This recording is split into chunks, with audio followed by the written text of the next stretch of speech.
புதுச்சேரியில் மற்றொரு பகுதியான சாரத்தில் கழிவறைக்கு சென்ற கணவன் மனைவிக்கு மூச்சு திணறல் ஏற்பட்டு மருத்துவமனையில் அனுமதிக்கப்பட்டுள்ளனர். புதுச்சேரி ரெட்டியார்பாளையம் புதுநகரில் கழிவறையில் விஷவாயு பரவி 3 பெண்கள் உயிரிழந்தனர்.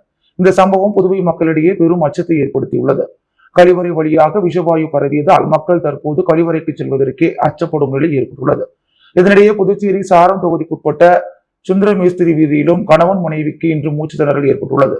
இந்த பகுதியைச் சேர்ந்தவர் பழனி, வயது 67, இவரது மனைவி பவானி, வயது 63.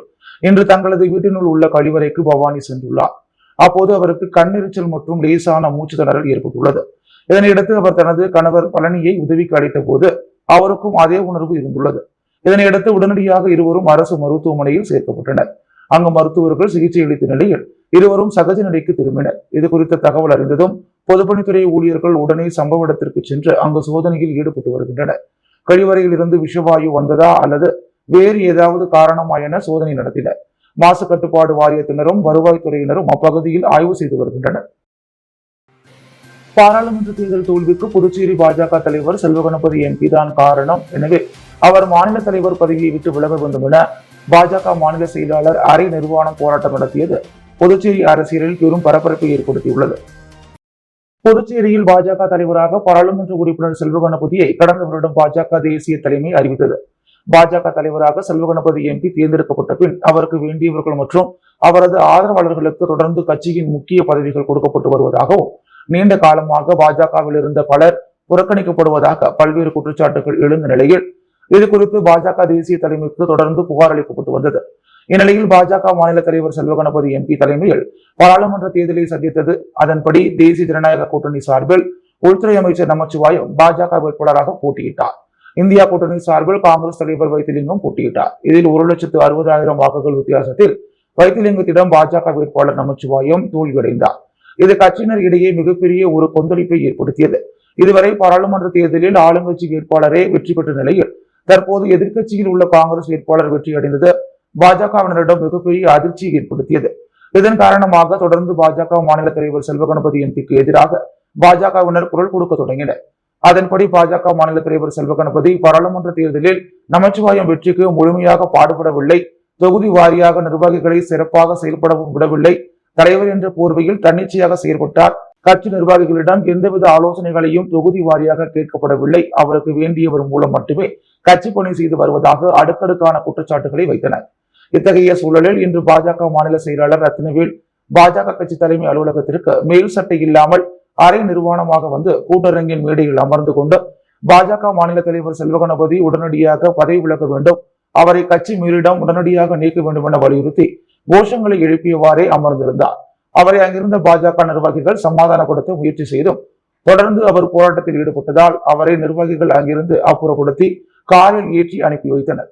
திடீரென பாஜக கட்சி தலைமை அலுவலகத்தில் கட்சி தலைவரை மாற்ற வேண்டும் என பாஜகவினரே அரை நிர்வாண போராட்டம் நடத்தியது புதுச்சேரி அரசியலில் பெரும் பரபரப்பை ஏற்படுத்தியுள்ளது. உடனே கட்சி தலைமை அலுவலகத்திற்கு உள்துறை அமைச்சர் நமச்சிவாயம் மற்றும் சபாநாயகர் செல்வம் உள்ளிட்ட முக்கிய கட்சி நிர்வாகிகள் ஒருவர் பின் ஒருவராக வந்தது மேலும் பரபரப்பை ஏற்படுத்தியது. புதுச்சேரியில் விஷவாயு தாக்கி 3 பேர் உயிரிழந்த விவகாரத்தில் உயர்நீதிமன்ற தலைமை நீதிபதி தலைமையில் நீதி விசாரணை நடத்த உத்தரவிட வேண்டும் என்று விசாரணை முடியும் வரை மாவட்ட ஆட்சியர் கட்டுப்பாட்டில் அரசு நிர்வாகம் வர வேண்டும் எனவும் அதிமுக மாநில செயலாளர் அன்பழகன் தெரிவித்துள்ளார். புதுச்சேரி ரெட்டியார்பாளையம் புதுநகர் பகுதியில் விஷவாயு தாக்கி 3 பேர் உயிரிழந்த சம்பவத்தை கண்டித்து அதிமுக மாநில செயலாளர் அன்பழகன் தலைமையில் 100க்கும் மேற்பட்ட அதிமுகவினர் பொதுப்பணித்துறை தலைமை பொறியாளர் அலுவலகம் முன்பு கண்டன ஆர்ப்பாட்டத்தில் ஈடுபட்டனர். அப்போது புதுவை அரசையும் அதிகாரிகளையும் கண்டித்து கண்டன கோஷங்களை எழுப்பினர்.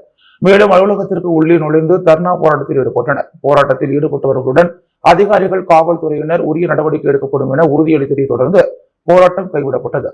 தொடர்ந்து செய்தியாளர்களிடம் பேசிய அன்பழகன், கடந்த 10 ஆண்டுகளுக்கு முன்பு காங்கிரஸ் ஆட்சியில் ரூபாய் 285 கோடி அளவில் பாதாள சாக்கடை திட்டத்திற்கு டெண்டர் விடப்பட்டதில் மிகப்பெரிய ஊழல் முறைகேடு நடைபெற்றுள்ளது என்றும் 3 அப்பாவி பெண்களின் உயிரிழப்பிற்கு அதிகாரிகளும் அரசும் தான் காரணம் என குற்றம் சாட்டினார். மேலும் சென்னை உயர்நீதிமன்ற தலைமை நீதிபதி தலைமையில் நீதி விசாரணைக்கு உத்தரவிட வேண்டும் என்ற அவர், தேசிய அளவில் நுண்ணுயிர் மூலம் தாக்குதல் ஏற்பட்டால் நடைமுறைப்படுத்தப்படுவது போல விசாரணை முடியும் வரை மாவட்ட ஆட்சியர் தலைமையில் கீழ் அரசு நிர்வாகத்தை கொண்டுவர வேண்டும் என்றார். அரியாங்குப்பம் தொகுதி மக்களுக்கு பிரதம மந்திரி வீடு கட்டும் திட்டத்தின் கீழ் தவணை தொகை வழங்கும் நிகழ்ச்சி அரியாங்குப்பம் சட்டமன்ற உறுப்பினர் பாஸ்கர் தலைமையில் நடைபெற்றது. அரியாங்குப்பம் சட்டமன்ற தொகுதிக்குட்பட்ட முருங்கம்பாக்கம், தேங்காய்த்திட்டு, அரியாங்குப்பம், வீராம்பட்டினம் ஆகிய பகுதிகளைச் சேர்ந்த வறுமை கோட்டிற்கு கீழ் வசிக்கும் சுமார் 59 பயனாளிகளுக்கு பிரதம மந்திரி வீடு கட்டும் திட்டத்தின் கீழ் கல்வீடு கட்டுபவர்களுக்கு 2ஆம் தவணை மற்றும் 3ஆம் தவணையினை புதுச்சேரி அரசு குடிசை மாற்று வாரியத்தின் மூலம் செயல்படுத்தப்படும் பிரதம மந்திரி ஆவாஸ் யோஜனா கல்வீடு கட்டும் திட்டத்தின் கீழ் சுமார் 93,10,000 ரூபாயினை சட்டமன்ற உறுப்பினர் பாஸ்கர் என்கிற தட்சிணாமூர்த்தி பயனாளிகளுக்கு வழங்கினார். இந்நிகழ்ச்சியில் குடிசை மாற்று வாரிய உதவி பொறியாளர் சுதர்சனன், இளநிலை பொறியாளர் கோபிநாத், கள ஆய்வாளர் பெருமாள் மற்றும் என்ஆர் காங்கிரஸ் மற்றும் தேசிய ஜனநாயக கூட்டணி கட்சியினர் கலந்து கொண்டு சிறப்பித்தனர். உயர்நீதிமன்ற உத்தரவுப்படி ஏரிப்பாக்கம் பழைய காலனி பகுதியில் ஆக்கிரமிப்பு செய்யப்பட்ட இடத்தை மீட்டு உரியவரிடம் தாசில்தார் மற்றும் அதிகாரிகள் ஒப்படைத்தனர். ஏரிப்பாக்கம் பழைய காலனி பகுதியில் வசித்து வருபவர் சுந்தரி. இவரது மாமனார் ஏகாம்பரம் என்பவருக்கு 20 வருடங்களுக்கு முன்னர் ஆதிதிராவிட நலத்துறை சார்பில் இலவச மனைப்பட்டா வழங்கப்பட்டுள்ளது. ஏகாம்பரம் இறந்த பின்னர் இவரது மகன் வெள்ளிக்கண்ணு பயன்படுத்தி வந்தார். சில வருடங்களில் வெள்ளிக்கண்ணு இறந்த காரணத்தினால் இவரது மனைவி சுந்தரி மாற்று இடத்தில் வசித்து வந்த இவரது இடத்தை கடந்த 2017ஆம் ஆண்டுக்கு முன்னர் ஏரிப்பாக்கம் பழைய காலனி பகுதியைச் சேர்ந்த பாண்டுரங்கன் பிச்சையம்மாள் என்பவருக்கு அதிகாரிகள் துணையோடு பட்டா மாற்றம் செய்யப்பட்டதாக தெரிகிறது. இந்நிலையில் வெள்ளிக்கண்ணு மனைவியாகிய சுந்தரி என்பவர் தங்களுடைய இடம் என்று கூறி பாண்டுரங்கனிடம் கேட்டுள்ளார். அவர் நாங்கள் பட்டா மாற்றம் செய்துள்ளதாக கூறி இடத்தை காலி செய்ய மறுத்துவிட்டார். இந்த நிலையில் வெள்ளிக்கண்ணுவின் மனைவி சுந்தரி என்பவர் கடந்த 2017ஆம் ஆண்டு உயர்நீதிமன்றத்தில் வழக்கு தொடர்ந்தார். வாரிசு அடிப்படையில் ஏகாம்பரத்திற்கு வழங்கப்பட்ட இலவச மனைப்பட்டா அவரது மகன் மற்றும் மகனுடைய மனைவிக்கு உரிமை கோரும் என்று தீர்ப்பாகியுள்ளதாக தெரிகிறது. நீதிமன்ற உத்தரவுப்படி பாகூர் தாசில்தார் கோபாலகிருஷ்ணன், வருவாய் அதிகாரி ரமேஷ் மற்றும் அதிகாரிகள் உடன் நெட்டப்பாக்கம் போலீசார் ஏரிப்பாக்கம் காலனி பகுதிக்கு சென்று பாண்டுரங்கன் ஆக்கிரமிப்பு செய்த இடத்தை மீட்டு சுந்தரியிடம் கொடுத்தனர். பாண்டுரங்கன் குடும்பத்தினருக்கும் அதிகாரிகளுக்கும் இடையே வாக்குவாதம் ஏற்பட்டது. பின்னர் போலீசார் தலையிட்டு ஆக்கிரமிப்பை அகற்ற உதவினர். இதனால் ஏரிப்பாக்கம் காலனி பகுதியில் பரபரப்பு ஏற்பட்டது. 2024-25ஆம் கல்வியாண்டின் பள்ளி துவக்க நாளை முன்னிட்டு சாரம் அரசு தொடக்க பள்ளியில் மாணவர்களுக்கு சிறப்பு வரவேற்பு அளிக்கும் நிகழ்வில் சட்டமன்ற உறுப்பினர் ஜான்குமார் கலந்து கொண்டு பள்ளி மாணவ மாணவிகளுக்கு இனிப்புகள் வழங்கி மகிழ்வித்தார். புதுச்சேரி காமராஜர் நகர் தொகுதிக்குட்பட்ட சாரம் அரசு தொடக்கப் பள்ளியில் 2024-25ஆம் கல்வியாண்டில் துவக்க நாளை முன்னிட்டு பள்ளி மாணவ மாணவியர்களுக்கு சிறப்பு வரவேற்பு அளிக்கப்பட்டது. இதில் குழந்தைகளை கவரும் வகையில் வண்ண பலூன்களால் அலங்காரங்கள் செய்யப்பட்டு கார்ட்டூன் கதாபாத்திரங்கள் கொண்டு மாணவர்களுக்கு சிறப்பு வரவேற்பு அளிக்கப்பட்டது. இவ்விழாவில் சிறப்பு விருந்தினராக காமராஜர் தொகுதி சட்டமன்ற உறுப்பினர் ஜான்குமார் கலந்து கொண்டு பள்ளி மாணவ மாணவிகளுக்கு இனிப்புகள் வழங்கி மகிழ்வித்தார். தொடர்ந்து பள்ளியில் பயிலும் மாணவ மாணவியர்களுக்கு சீருடை, நோட்டு புத்தகம் உள்ளிட்டவைகளை வழங்கி சிறப்பித்தார். மேலும் இவ்விழாவில் பள்ளி துணை ஆய்வாளர் குலசேகரன் தலைமை தாங்கினார். பெற்றோர் ஆசிரியர் சங்க தலைவர் அமரன் முன்னிலை வகித்தார். இவ்விழாவிற்கான ஏற்பாடுகளை பள்ளியின் தலைமை ஆசிரியை புவனேஸ்வரி மற்றும் ஆசிரியைகள் செய்திருந்தனர்.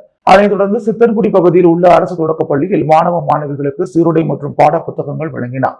மேலும் இப்பள்ளியில் மாணவர்களின் கல்வி திறனை மேம்படுத்தும் வகையில் புதிய ஸ்மார்ட் கிளாஸ் வகுப்பினை சட்டமன்ற உறுப்பினர் ஜான்குமார் திறந்து வைத்தார். இந்நிகழ்ச்சிக்கான ஏற்பாடுகளை தலைமை ஆசிரியை உமாதேவி மற்றும் ஆசிரியைகள் இணைந்து செய்திருந்தனர். ஏனாமில் போவர் கிளப்புகள் இனிமேல் வருவதை தடுக்க வலியுறுத்தி புதுச்சேரி அரசின் டெல்லி சிறப்பு பிரதிநிதி மல்லாடி கிருஷ்ணராவ் காவல் கண்காணிப்பாளரிடம் புகார் மனுவை அளித்தார். புதுச்சேரி மாநில ஏனாமில் கடந்த சில ஆண்டுகளுக்கு முன்பு போவர் கிளப்புகள் செயல்பட்டு வந்தது. இதனால் பல்வேறு சட்டவிரோதமான பிரச்சனைகள் ஏனாமில் ஏற்பட்டது. மேலும் இந்த கிளப்புகளை மூட வலியுறுத்தி பல்வேறு கட்சிகள் மற்றும் சமூக அமைப்புகள் பல்வேறு போராட்டங்களிலும் ஈடுபட்டு வந்தன. இந்த நிலையில் ஏனாமில் ரீகிரியேஷன் என்ற பெயரில் நடைபெற்று வந்த சூர்யா ரீகிரியேஷன் போவர் கிளப் நேற்று மாலை அதிகாரிகளால் மூடப்பட்டது. இதனைத் தொடர்ந்து புதுச்சேரி அரசின் டெல்லி சிறப்பு பிரதிநிதி மல்லாடி கிருஷ்ணராவ் காவல் கண்காணிப்பாளரிடம் புகார் மனு அளித்தார். அந்த மனுவில் இனிமேல் கிளப்புகள் வருவதை தடை செய்ய வேண்டும், இதுபோன்ற போகர் கிளப்புகள் ஏனாமுக்கு கெட்ட பெயரை ஏற்படுத்தும், எனவே இனிமேலாவது போகர் கிளப்புகள் திறக்கப்படுவதை தடுக்க அதிகாரிகள் நடவடிக்கை எடுக்க வேண்டும் என்று தெரிவித்தார். அப்போது ஏனாம் முன்னாள் நகராட்சி துணைத் தலைவர் பெண்டம் சூரிய பிரகாஷ், ஏனாம் என்ஆர் காங்கிரஸ் தலைவர் மல்லாடி சாமுவேல், முன்னாள் சிஐ கூத்தம் சிவகணேஷ், டேவிட் உள்ளிட்டோர் உடனிருந்தனர். புதுச்சேரியில் இன்று காலை ஆபரேஷன் திரிசூல் என்ற பெயரில் ரவுடிகளின் வீடுகளில் போலீசார் திடீர் சோதனையில் ஈடுபட்டதால் பரபரப்பு ஏற்பட்டது. புதுச்சேரியில் சமீப காலமாக கொலை, கொள்ளை மற்றும் கஞ்சா புழக்கம் அதிகரித்து வருகிறது. இதனை கட்டுப்படுத்த போலீசார் ஆபரேஷன் திரிசூல் என்ற பெயரில் அவ்வப்போது சோதனை மற்றும் பல்வேறு தடுப்பு நடவடிக்கைகளை ஈடுபட்டு வருகின்றனர். இந்த நிலையில் இன்று காலை உதயசாலை காவல் சரகத்திற்கு உட்பட்ட பகுதியான கண்டக்டர் தோட்டம் மற்றும் அதனை சுற்றியுள்ள பகுதிகளில் உள்ள ரவுடிகளின் வீடுகளில் திடீர் சோதனையில் ஈடுபட்டனர். முதுநிலை காவல் கண்காணிப்பாளர் நார சைத்தன்யா, காவல் கண்காணிப்பாளர் லட்சுமி சௌசன்யா ஆகியோர் தலைமையில் இந்த சோதனை நடைபெற்றது. இதில் காவல் ஆய்வாளர்கள், உதவி ஆய்வாளர்கள் மற்றும் ஏராளமான போலீசார் இந்த சோதனையில் ஈடுபட்டனர். காலையில் இந்த சோதனை நடைபெற்றதால் அந்த பகுதியில் சிறிது நேரம் பரபரப்பு ஏற்பட்டது. புதுச்சேரியில் பயணி தவறவிட்ட 10 பவுன் தங்க நகைகளை காவல் நிலையத்தில் ஒப்படைத்த ஆட்டோ ஓட்டுநரை போலீசார் வெகுவாக பாராட்டினர். சென்னை திருவல்லிக்கேணியைச் சேர்ந்தவர் பிரகாஷ். இவர் தனது குடும்பத்தினருடன் புதுச்சேரிக்கு திருமண நிகழ்ச்சிக்காக வந்தார். அப்போது அவர் புதுச்சேரி நகர் காமராஜர் சாலையிலிருந்து ஆட்டோ மூலம் கிழக்கு கடற்கரை சாலையில் உள்ள திருமண மண்டபத்திற்கு சென்றார். ஆட்டோவிலிருந்து இறங்கிய போது அவர்கள் வைத்திருந்த நகைப்பை பட்டுப்புடவையை மறந்து ஆட்டோவிலேயே வைத்து விட்டதாக கூறப்படுகிறது. நகைப்பையை தவறவிட்டதை உணர்ந்த பிரகாஷ் லாஸ்பேட்டை காவல் நிலையத்தில் புகார் அளித்தார். இதற்கிடையே ஆட்டோவில் நகைப்பை இருந்ததை பார்த்த ஓட்டுநர் சடகோபன் இது குறித்து காவல் நிலையத்திற்கு தகவல் தெரிவித்தார். ஆட்டோ ஓட்டுநரை காவல் நிலையம் வரவழைத்த போலீசார் அவரையே பிரகாஷிடம் நகை பை மற்றும் பட்டுப்புடவை ஒப்படைக்க கேட்டுக் கொண்டனர். அதன்படி ஆட்டோ ஓட்டுநர் நகை பை பட்டுப்புடவையை பிரகாஷிடம் வழங்கினார். ஆட்டோ ஓட்டுநரின் நேர்மையை காவல்துறையினரும் பிரகாஷ் குடும்பத்தினரும் பாராட்டினர். புதுவையின் அன்றாட நிகழ்வுகளை காண பாண்டி ஹெட்லைன்ஸ் யூடியூப் சேனலை சப்ஸ்கிரைப் பண்ணுங்க. தொடர்ந்து எங்களுடன் இணைந்திருக்க பக்கத்தில் உள்ள பெல் பட்டனை பிரஸ் பண்ணுங்க, லைக் பண்ணுங்க, ஷேர் பண்ணுங்க. என்றும் உங்களுடன் பாண்டி ஹெட்லைன்ஸ்.